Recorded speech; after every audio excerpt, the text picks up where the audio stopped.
Welcome to our deep dive into cholesterol, where we unravel the mysteries of LDL and HDL and their impact on metabolic health.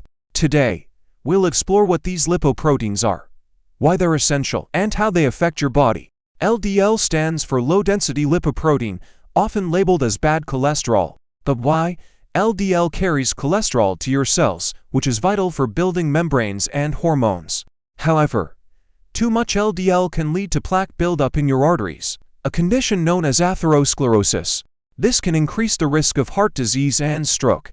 Factors like diet, lifestyle, and genetics play a role in your LDL levels. On the flip side, HEL, or high-density lipoprotein, is known as good cholesterol.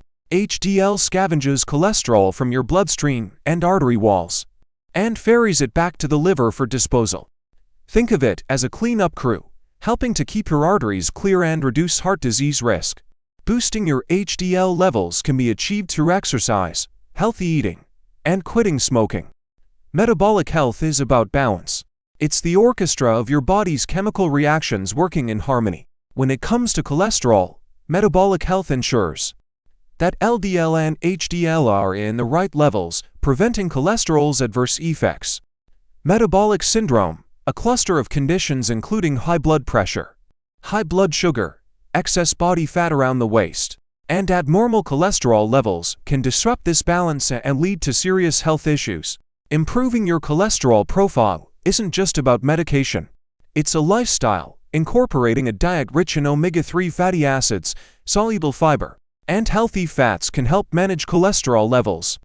Regular physical activity is also crucial, as it can help lower LDL and raise HDL. Remember, small changes can lead to significant health benefits over time.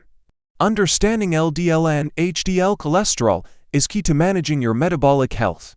By making informed lifestyle choices, you can maintain a healthy balance and reduce your risk of heart disease. Remember, it's not just about living longer. It's about living healthier.